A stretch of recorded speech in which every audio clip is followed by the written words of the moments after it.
கிறிஸ்து இயேசுவினாலே ஜெயம் கொடுக்கிற பிதாவாகிய தேவனை தோத்தரிக்கிறேன்.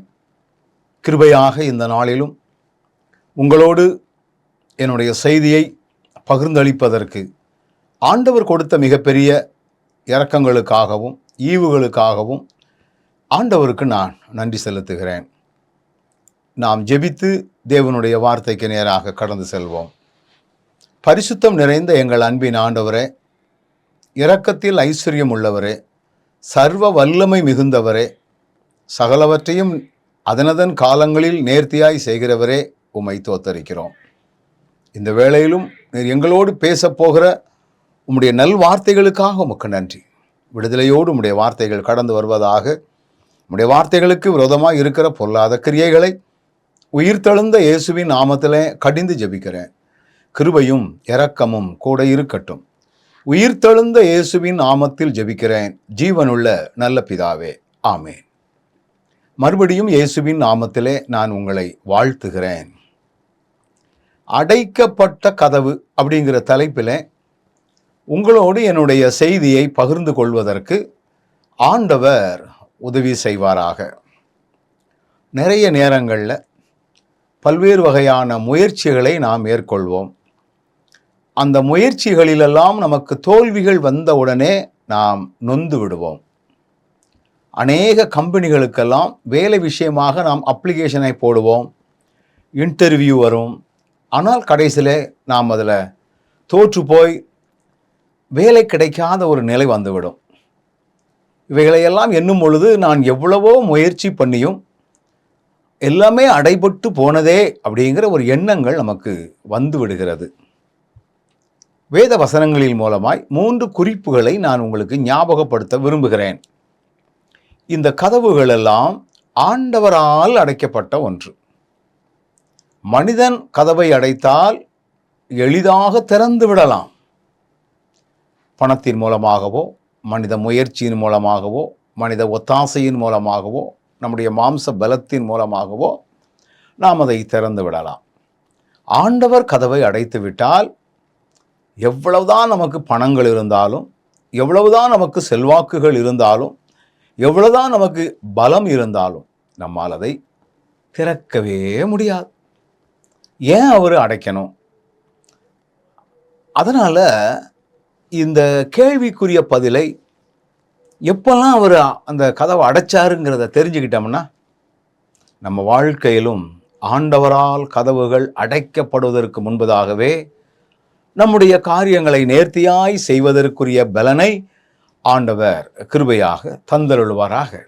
ஆதியாகமத்தின் புஸ்தகம் 7வது அதிகாரம் 16வது வசனத்தை வாசித்து பார்த்தால், தேவன் அவனுக்கு கட்டளையிட்டபடியே ஆணும் பெண்ணுமாக சகலவித மாம்ச ஜந்துக்களும் உள்ளே பிரவேசித்தன. அப்பொழுது கர்த்தர் அவனை உள்ளே விட்டு கதவை அடைத்தார். அழகாக இந்த வசனம் நமக்கு புரிந்து கொள்ளும் வண்ணமாக இருக்கிறது. அவனை உள்ளே விட்டு கதவை அடைத்தார். யாரை அப்படின்னு ஒரு கேள்வி கேட்டால், நம் அனைவருக்கும் நன்கு தெரிந்த ஒரு நபர்தான், நோவா என்று சொல்லப்பட்டிருக்கிறது. அதனுடைய சூழல் என்ன அப்படின்னா, வேதவசனம் நமக்கு மிக தெளிவாக நமக்கு சொல்லுகிறது. உலகம் எல்லாம் கெட்டு கிடக்கின்ற வேளையிலே, தவறான பாதைகளுக்கு நேராக ஓடிக்கொண்டிருக்கின்ற வேளையிலே, வேதவசனம் சொல்லுகிறது 7வது அதிகாரம் ஆதியாகமம் 1 வசனத்திலே, இந்த சந்ததியிலே உன்னை எனக்கு நீதிமானாக கண்டேன் என்று சொல்லி வேதம் சொல்லுகிறது. உலகமே தவறான பாதைகளுக்கு நேராக ஓடிக்கொண்டிருக்கும் பொழுது, மனிதர்களை உண்டாக்கினதெல்லாம் என்னுடைய மனதுக்கு வெறுப்பா இருக்குது, மனஸ்தாபப்பட்ட அந்த ஆண்டவருடைய வார்த்தை சொல்லுகிறது. இந்த நோவாவினுடைய செயல்பாடு வித்தியாசமா இருந்துச்சு. அதனால ஆண்டவர் என்ன பண்ணார்னா, அந்த நோவா குடும்பம், கணவன், மனைவி, 3 பிள்ளைகள், மருமக்கள் என்று 8 பேர், அந்த குடும்பத்தை மட்டும் காக்க எண்ணினார். மற்றவர்கள் எல்லாரும் அழிந்து போக வேண்டிய ஒரு நிலை. இப்போ ஒரு பேழையை செய்ய சொன்னார். இந்த நோவாவுமே வெறுமனே பேழை செய்வதற்கு முன்பதாக பிரசங்கித்தான் என்று சொல்லப்பட்டிருக்கிறது. தவறான ஓட்டங்களை ஓடிக்கொண்டிருக்கிற மக்கள் காலம் சமீபமாய் இருக்கிறது, மனம் திரும்பு. ஒரு எச்சரிப்பின் செய்தி. தங்களுக்கு ஆண்டவர் சொன்னபடி ஒரு பேழையை உண்டுவாக்குவதற்கு முன்பதாகவே பல ஆண்டுகள் அவன் பிரசங்கித்ததாக வேதம் சொல்லுகிறது. இவருடைய பிரசங்கத்தை யாரும் கேட்கல. இவனுக்கு என்னையா தெரியும்? உலகம் வாழ்வதற்கு, உலகத்துல மனம் போல வாழ்வோம், நம்மளை யாரு கேட்கறது? நான் சம்பாதிச்சிருக்கிறேன், என்கிட்ட பணம் இருக்குது, எனக்கு ஆட்கள் பக்கம் இருக்குது, என்ன வேணாலும் செய்வோம் அப்படிங்கிற எண்ணத்தில் தான் துணிகரமாக அவர்கள் செய்து கொண்டிருந்ததாக வசனம் சொல்கிறது. இவருடைய பிரசங்கம் அங்கே எடுபடவில்லை. எடுபடவில்லை என்றால் என்ன? யாரும் செவிசாய்க்கவில்லை, வேத வசனங்களுக்கு கீழ்ப்படியவில்லை. அப்போ ஆண்டவர் ஒரு ப்ரீ பிளான் வைத்தார். என்னுடைய வார்த்தைக்கு கீழ்ப்படிந்த நோவாவை மட்டும் நாம் பாதுகாக்க வேண்டும் என்று சொல்லி ஒரு பேழையை செய்ய சொன்னார். அந்த பேழைக்குள்ளாக எல்லா வகையான உயிரினங்கள், மிருக ஜீவன்கள் எல்லாம் ஜோடி ஜோடியாக உள்ளே அனுப்பிவிட்டார். அனுப்பிவிட்டு நோவாவையும் உள்ளே வரவழைத்து பேழைக்குள்ளே நோவாவையும் அவருடைய குடும்பத்தையும் தள்ளிவிட்டு ஆண்டவர் அந்த கதவினுடைய சாவியை எடுத்துக்கொண்டார், பூட்டி விட்டார். வெளியே பூட்டியாச்சுது, வெளியே தாழ்பால் போட்டாச்சுது. வெளியே தாழ்பால் போட்டால் உள்ளுக்குள்ள இருக்கிறவர்களால் வெளியே திறக்க முடியாது. ஏன் அடைக்கணும்? ஏன் அடைக்கணும்? ஏன்னா ஒருவேளை ஜன்னல் வழியாக எட்டி பார்க்கும் பொழுது இந்த நோவா செய்வதற்கு, மன்னிக்கணும், பேழை செய்வதற்கு உதவியாக நிறைய பேர் இருந்திருக்கலாம். நிறைய அந்த ஆசாரியர் இருந்திருப்பார், அந்த கீழடிக்கிறவங்க இருந்திருப்பாங்க, இன்னும் நிறைய ஹெல்ப்பர்ஸ் இருந்திருப்பாங்க. இவங்க எல்லாம் பேழை செய்வதற்கு ஒத்துழைப்பு கொடுத்தவர்கள், கூலிக்கு மாரடித்தவங்க. நோவாவினுடைய வார்த்தைக்கு கீழ்ப்படியாம நோவாவினுடைய சம்பளம், பேழை செய்வதற்குரிய கூலியை மட்டும் வாங்கி கொண்டு பேழை செய்வதற்கெல்லாம் உதவியாக இருந்தவர்கள். அப்போ கதவை திறந்து பார்த்தா, ஆஹா, இவன் நமக்கு உதவியாக இருந்தானே, அவன் குடியாரனாக இருந்தாலும் நமக்கு உதவியாக இருந்தானே, துன்மாக்காரனாக இருந்தாலும் நமக்கு இந்த வகையில் ஹெல்ப் பண்ணானே அப்படின்னு சொல்லிட்டு இறக்க வந்துடக்கூடாது இந்த நோவாவுக்கு. ஆண்டவருடைய நோக்கம் என்ன? மனம் திரும்பாத யாரும், தன்னுடைய தவறுகளுக்காக மனஸ்தாபப்படாத யாரும் பேழைக்குள் பிரவேசிக்க கூடாது. அந்த பேழைக்குள் இருக்கின்றவர்கள் எல்லாம் தேவனுடைய வார்த்தைக்கு கீழ்ப்படிந்தவர்கள் அப்படிங்கிற ஒரு நோக்கத்தில் தான் அவர்களை உள்ளே விட்டு, நோவா நினைத்தாலும் வேற யாருக்கும் இடம் திறந்து கொடுத்து விடக்கூடாது அப்படிங்கிறதுனால கதவை அடைத்தார். என கண்பானவர்களே, வேதம் மிக தெளிவாய் நமக்கு சொல்கிறது, நோவா காலத்தில் நடந்தது போல மனுஷகுமாரனுடைய காலத்திலும் நடக்கும். அந்த நாட்களிலே என்ன நடந்துச்சு? நோவாவினுடைய வார்த்தைகளுக்கு யாரும் செவி கொடுக்கல, யாரும் கீழ்ப்படியல, தங்களுடைய வாழ்க்கையை மாற்றல. மாறாக பணம் தான் முக்கியம், கூலி முக்கியம். இப்போ இன்னைக்கும் பேழை என்கிற தேவனுடைய ராஜ்யத்தினுடைய விரிவாக்கத்திற்காக நிறைய பேர் தங்களை அர்ப்பணித்து ஊழியம் செய்து கொண்டிருக்கிறார்கள், வேலைகளை செய்து கொண்டிருக்கிறார்கள். எப்படி நோவா காலத்தில் பேழை செஞ்சதுக்கு கூலி வாங்கினாங்களோ அதே போலதான் கூலிக்கு மாரடிக்கிற கூட்டமாக இருக்கிறது. மாறாக தங்களுடைய வாழ்க்கையை மாற்றாமல், தேவனுடைய முழுமையான விருப்பத்திற்கு அர்ப்பணிக்காமல், தேவனுடைய சத்தத்திற்கு செவி கொடுக்காமல், உலகம் விரும்புகிறபடி ஓடிக்கொண்டிருக்கிற கூட்டம் ஒரு நாள் வரும். நோவாவினுடைய பேழை எப்பொழுது அடைக்கப்பட்டதோ, வேலை செய்கிறவர்கள் கூட அந்த பேழை ஆகிய தேவ ராஜ்யத்திற்குள் செல்ல விடாதபடி தடுக்கின்ற ஒரு காலம் வரும். இவைகள் நமக்கு எச்சரிப்பாக இருக்கின்றது. நோவா காலத்திலே ஆண்டவரே அந்த கதவை அடைத்தார் என்று சொல்லி வேத வசனம் மிக தெளிவாக சொல்கிறது. இரண்டாவதாக, அப்பொழுது அந்த புருஷர்கள் தங்கள் கைகளை வெளியே நீட்டி லோத்தை தங்கள் அண்டைக்கு வீட்டுக்குள் இழுத்து கொண்டு கதவை பூட்டி அப்படின்னு போட்டிருக்குது. இந்த சம்பவம் என்ன சொல்லுகிறது? சோதோம் குமாரா என்கிற பட்டணத்திலே லோத்துவினுடைய குடும்பம் இருந்தது. 2 தூதர்கள் அந்த பக்கம் வந்தார்கள். அவர்களை தன்னுடைய வீட்டிற்குள் வரவழைத்து அவர்களை நன்கு உபசரித்ததாக இந்த லோத்துவை குறித்து சொல்லப்பட்டிருக்கிறது. அந்த சோதோம் குமார மக்கள் புதுசா 2 பேர் வந்த உடனே அவங்களுக்கு கேடு விளைவிக்கணும் அப்படிங்கிற ஒரு நோக்கத்தோடு லோத்துவினுடைய வீட்டிற்கு வருகிறார்கள். வீட்டுக்குள்ளே அந்த தூதர்கள் இருக்கிறார்கள். வெளியே வந்து லோத்து அவர்களோடு பேசிக் கொண்டிருக்கிறார். 6ஆம் வசனம் சொல்லுகிறது, அப்பொழுது லோத்து வாசலுக்கு வெளியே வந்து தனக்கு பின்னாலே கதவை பூட்டி அவர்களிடத்தில் போய் என்று சொல்லப்பட்டிருக்கிறது. வீட்டுக்குள்ளே அவர்களை வைத்து லோத்து மட்டும் வெளியே வந்து கதவை பூட்டி இவன் வீட்டுக்கு வெளியே நின்று வந்த மக்களோடு பேசி கொண்டிருக்கிறான்.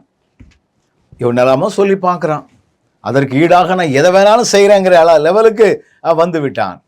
எனினும் அந்த மக்களுக்கோ உள்ளே இருக்கிறவர்கள் தான் எங்களுக்கு வேண்டும் என்று சொல்லி ரொம்ப அவர்கள் சேட்டை பண்ண ஆரம்பித்து விட்டார்கள்.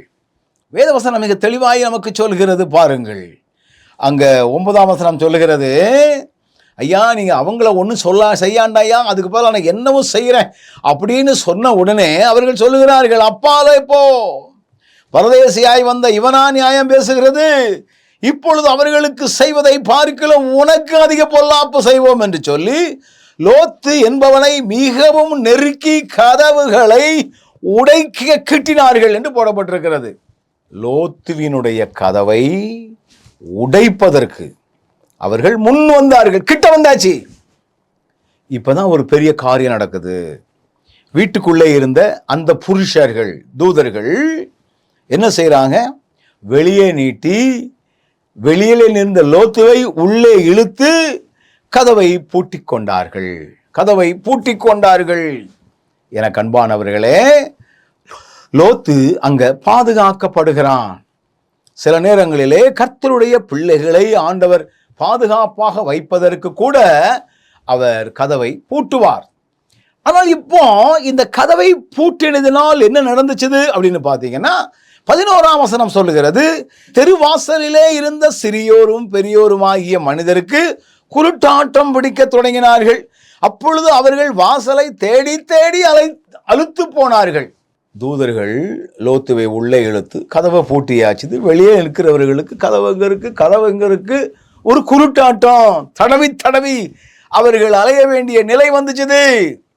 தொடர்ந்து நீங்கள் வாஸ்து பார்த்தீங்கன்னா, இப்படிப்பட்ட ஈனத்தனமான செயலால், இழிவான செயலால், தவறான செயலால் சோதோம் குமாராவின் மேலே ஆண்டவர், அதே அதிகாரம் 24வது வசனம் சொல்லுகிறது, அப்பொழுது கர்த்தர் சோதோமின் மேலும் குமாராவின் மேலும் கர்த்தராலே வானத்திலிருந்து கந்தகமும் அக்கினியும் வரிசைக்க பண்ணி, கர்த்தருடைய பிள்ளைகளுக்கு விரோதமாக நீங்கள் ஒருவேளை கங்கணம் கட்டி கொண்டு செயல்படுவீர்களே என்றால் ஒரு நாள் வரும், அந்த நாள் உங்களுக்கு அழிவு நிச்சயம் என்று வேதம் சொல்லுகிறது.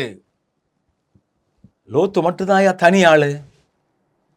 ஆனால் ஏதோ 2 பேருக்கு உதவி செஞ்சதுனால, அவர்கள் தூதர்களாக இருந்திருக்கிறார்கள், அவங்களுக்கு உதவி செய்ததுனால அந்த குடும்பம் காக்கப்பட்டுச்சுது. அந்த குடும்பம் காக்கப்படக்கூடிய ஆண்டவர் அந்த காரியங்களை செய்தார். இந்த சோதம் குமாராவை அழிக்க போகிறேன், நீ ஓடிப்போன்னு சொல்லி அங்கே எல்லாம் அந்த குடும்பத்தை காக்கக்கூடிய அளவிற்கு ஆண்டவர் கிருபை பாராட்டினார். சோதோம் குமாரா பட்டணம் அழிக்கப்பட வேண்டிய நிர்பந்தமான ஒரு நிலை வந்ததாக வேதவசனம் மிக தெளிவாக நமக்கு சொல்லுகிறது. என அன்பானவர்களே, ஆண்டவர் சில நேரங்களிலே கதவை அடைத்து எதிரானவர்கள், ஒருவேளை எதிரானவர்களை வீழ்த்தக்கூடிய அளவில், எதிரானவர்கள் வழி தப்பி திரியக்கூடிய அளவில், எதிரானவர்கள் அழிக்கக்கூடிய அளவில் உங்களுக்கு ஒரு பெரிய பாதுகாப்பை தருவதற்காக கதவை கூட அவர் அடைக்கலாம். இந்த கதவை அடைத்ததின் மூலமாய் சோதோம் குமாராவினுடைய மக்களினுடைய நிலைமை அந்தோ பரிதாபம் என்பதை நாம் அறிந்து கொள்ள முடியும். என அன்பானவர்களே, தேவனுடைய வார்த்தைக்கு கீழ்ப்படியலனாலும் கதவு அடைக்கப்படும். ஒருவேளை ஆக்ரோஷமாய் பழிவாங்கியே தீர்வேன், நாங்கள் என்ன நினைக்கிறோமோ அதை செய்துதான் தீர்வோம் என்கிற கங்கணம் கட்டி கொண்டிருக்கிறவர்கள் கர்த்தருடைய பிள்ளைகளுக்கு விரோதமாய் என்ன செய்தாலும் ஆண்டவர் அவர்களை பாதுகாத்து உங்களுக்கு எதிரான சில காரியங்களை அவர் செய்வதற்கு அவர் போதுமானவராக இருக்கிறார். அது மாத்திரமல்ல, இன்னும் ஒரு சம்பவத்தை நான் உங்களுக்கு ஞாபகப்படுத்த விரும்புகிறேன். மத்தேயு எழுதின சுவிசேஷம் 25வது அதிகாரம் 10வது வசனத்தை வாசித்து பார்ப்போம். அப்படியே அவர்கள் வாங்க போன போது மணவாளன் வந்துவிட்டார், ஆயத்தமாய் இருந்தவர்கள் அவரோடே கூட கல்யாண வீட்டுக்குள் பிரவேசித்தார்கள், கதவும் அடைக்கப்பட்டது என்று சொல்லப்பட்டிருக்கிறது. இங்கே ஆண்டவர் ஒரு அருமையான காரியத்தை சொல்லுகிறார். 10 கன்னிகைகள் அப்படின்னு ஒரு ஓமையை சொல்றார். இந்த 10 கன்னிகைகளுமே இந்த 25வது அதிகாரம் முதல் வசனம் சொல்லுகிறது, அவர்கள் மணவாளனுக்கு எதிர்கொண்டு போக புறப்பட்ட அப்படின்னு போடப்பட்டிருக்கிறது.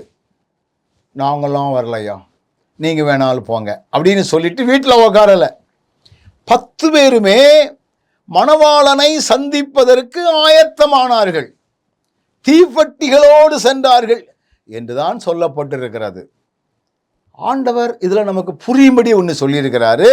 2ஆம் வசனத்துல அவர்களில் 5 பேர் புத்தி உள்ளவர்கள், 5 பேர் புத்தி இல்லாதவர்கள் என்று சொல்லப்பட்டிருக்கிறது.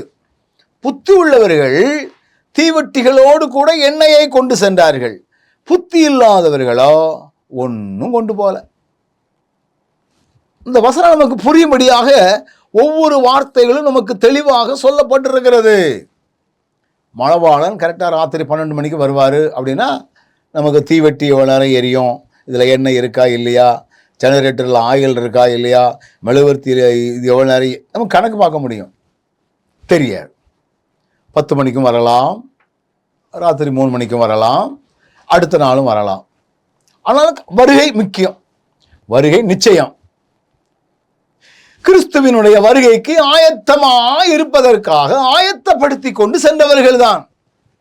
ஆயத்தப்படுத்தி கொண்டு சென்ற 10 பேரில் 5 பேர் எவ்வளவு பிந்தி வந்தாலும் பரவாயில்ல, எவ்வளவு லேட்டானாலும் பரவாயில்ல, நாங்கள் அதற்கு ஆயத்தமாக தீவெட்டிகள் அணையாதபடி காத்து கொள்வதற்கு என்னெல்லாம் உண்டோ அதெல்லாம் தூக்கிட்டு போறோம், கொண்டு போறோம்.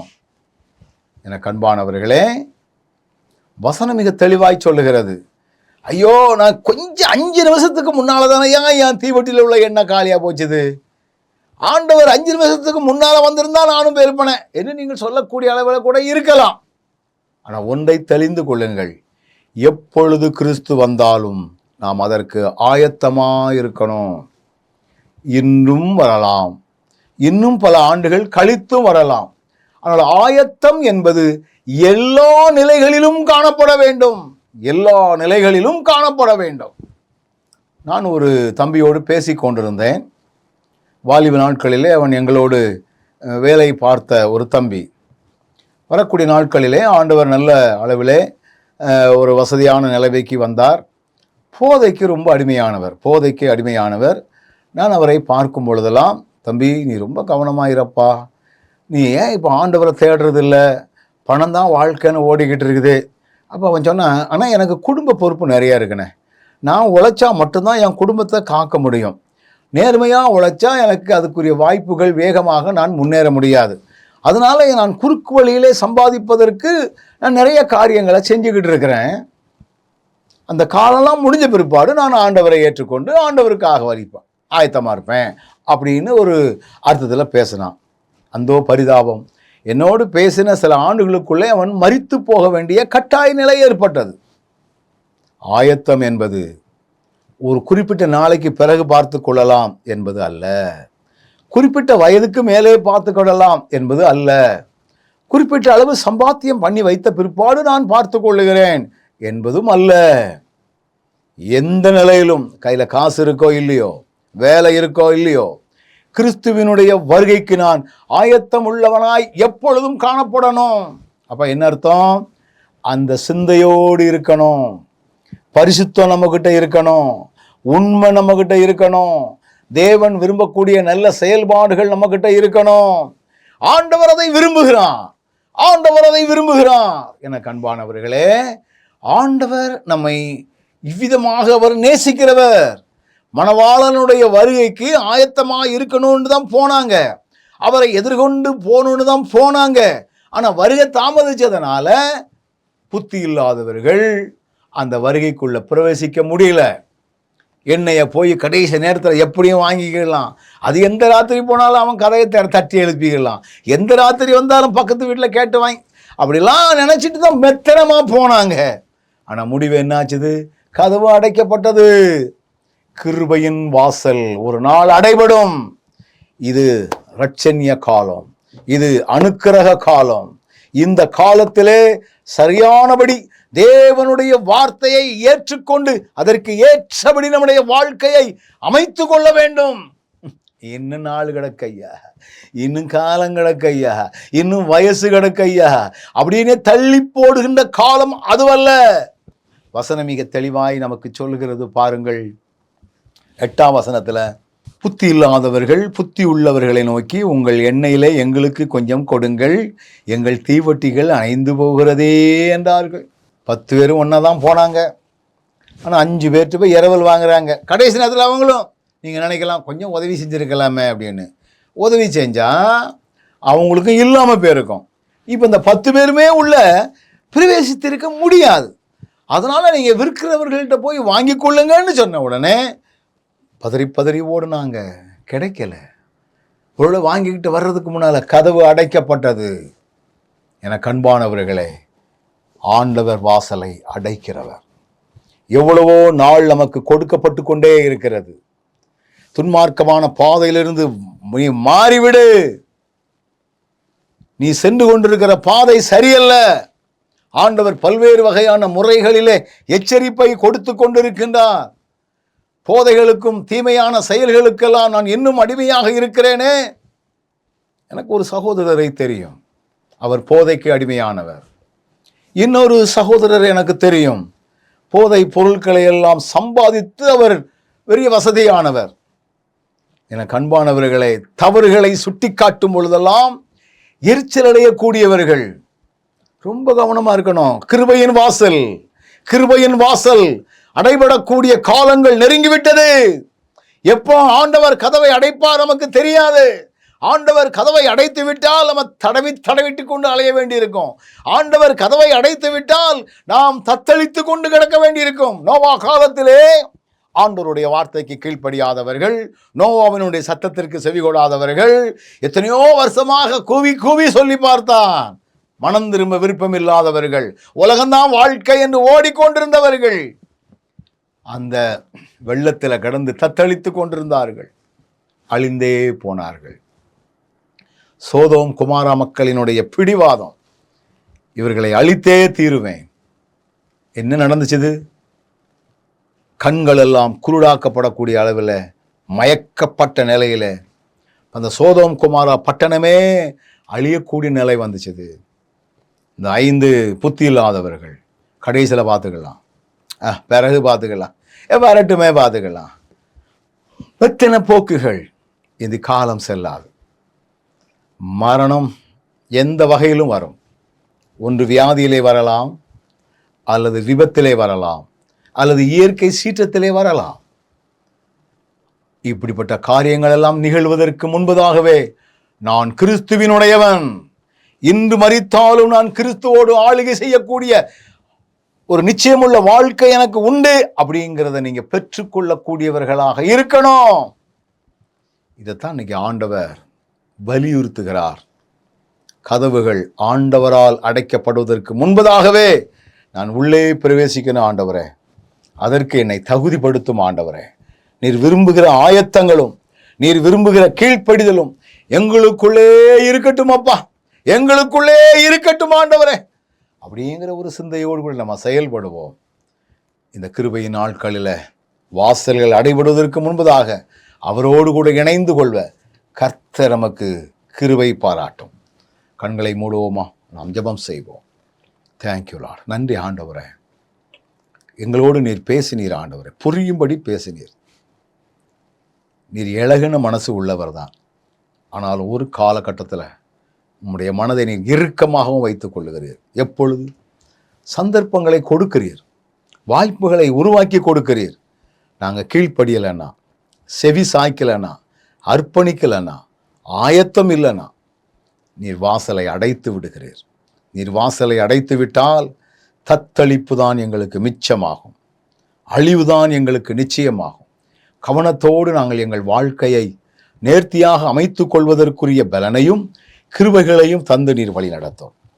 நோவா காலத்தில் உலகமே தவறான பாதைகளிலே சென்று கொண்டிருந்தாலும் இந்த நோவா உமக்கு உகந்த காரியங்களை செய்தது போல உலகத்துக்கு ஒத்த வேஷங்களை அல்ல, நீர் விரும்புகிற காரியங்களை செய்வதற்குரிய பலனை நீர் எங்களுக்கு தந்தருளும்படியாய் நாங்கள் ஜெபிக்கிறோம். அப்படி செய்ய போகிறதற்காய் உமக்கு நன்றி ஆண்டவரே. வார்த்தைகளை கேட்ட ஒவ்வொரு பிள்ளைகளும் தங்களுடைய சிந்தைகளை உமக்கு உகந்தபடி செப்பனிட்டுக் கொள்வதற்கு தேவையான பலனையும் கிருபைகளையும் கொடுத்து நீர் வழிநடத்தும். துதி, கனம், மகிமை எல்லாம் உமக்கே செலுத்துகிறோம். உயிர்த்தெழுந்த இயேசுவின் நாமத்தில் ஜெபிக்கிறோம் ஜீவனுள்ள நல்ல பிதாவே, ஆமென்.